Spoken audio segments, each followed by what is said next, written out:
Hello students, welcome to the English 2 class of class 5. In our last class, we read about sentence and its kinds. Today we shall learn about the main two parts of a sentence, subject and predicate. Now come to the discussion. Subject and predicate. What is a sentence? We have read it, but then also listen once more. When a group of words sits together and makes a complete sense, then it is called a sentence. Ram is a good boy. Ram kills a snake. Here look, group of words sits together and makes a complete sense. Ram is a good boy or Ram kills a snake. Both the sentences or in both sentences, all the groups of words makes a complete sense. That is why these are called a sentence. We don't have any doubt in this case. Now come to the subject and predicate. Which portion of a sentence would be called a subject? In a sentence, which part is doing any work means 2 points you should remember. In a sentence, which part is doing any work or anything is told about that part is known as subject of the sentence.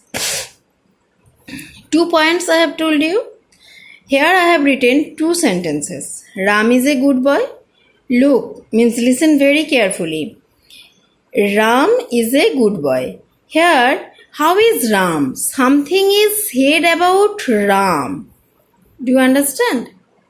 Here, something is said about Ram. Ram is not active in this sentence. In this sentence, something is said about Ram. So, this point is that anything is told about that part. So, here for this part, anything is said. What is said? That he is a good boy. Understood? That is why this part should be called the subject of a sentence. Do you understand? And in the second sentence, look, Ram kills a snake. Means here Ram is active and he is killing a snake. That is, he is doing any work. So, this point is like that. In a sentence, which part is doing any work. So, this portion also should be called subject of a sentence. Or what? Subject. So, I hope you can understand. Once more I am telling, in a sentence, which part is doing any work, like killing a snake.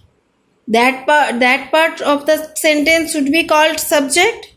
And whatever is told about subject, that part should be also called the subject of that sentence. So you have understood which should be the subject of a sentence?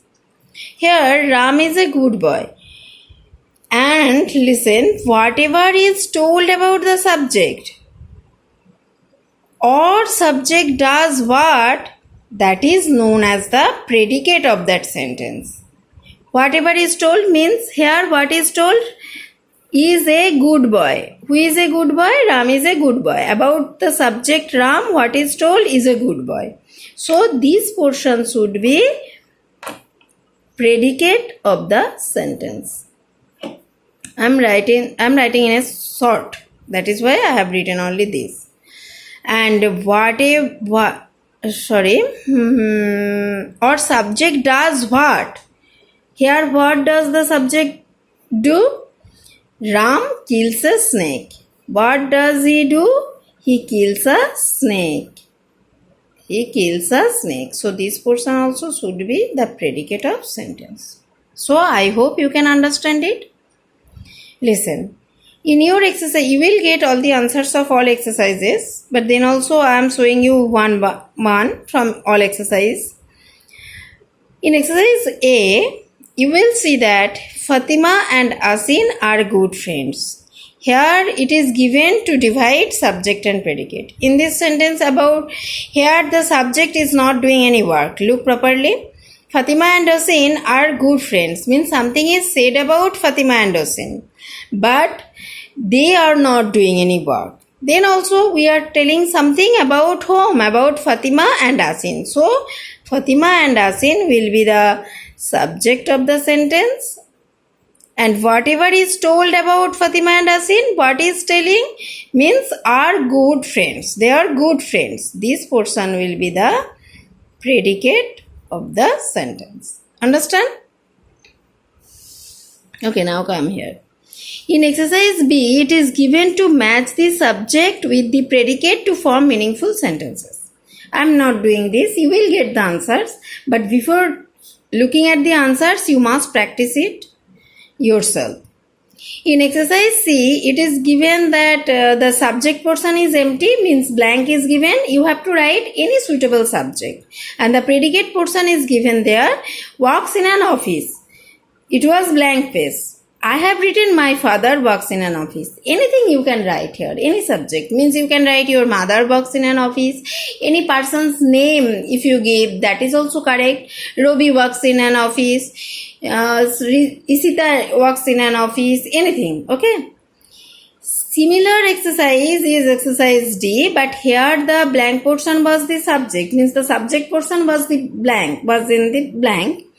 But in exercise D, the predicate portion is blank. Means only all the subjects are given. My grandfather, suppose exercise D 1, my grandfather, and there is blank. I have written my grandfather loves me. This is a meaningful sentence. You may write any predicate. Means maybe my grandfather is old nowadays. My grandfather walks in every morning. Like this, you may write any sentence. So this was the discussion of your book. But I shall show you something. There are some sentences, suppose whenever we tell you that suppose you are asking us, any teacher, that may I come in? So what we say? We say come in. Sometimes whenever you are disturbing the class, what did we say? Hey, stand up. Stand up. Or get out of my class. Get out of the classroom. Get out of the classroom. These are commanding sentences. Come in, stand up, get out of the classroom. These all are also sentences. But these all are predicate all the time. Okay? Here, who is the subject then? Means generally, if we tell come in, we must say to you. Means you come in. Understand? You stand up. Whenever I am telling or any teacher is telling anybody to stand up, that means the teacher wants to tell you stand up. You get out of the classroom. That is why you is not mentioned here, but then also if this type of sentences are given to you to divide subject and predicate, so this whole portion will be the predicate. What will be? The predicate. And here, though the subject is not given, then also you will be the subject. You have to write you within the bracket and you have to write like this way. You is the subject and the given sentence is predicate. Okay? Understand? So, students, I hope you have enjoyed this discussion of today. Any other topic will be discussed in another class. Till then, stay inside, stay safe and be happy. Love you all, my dears.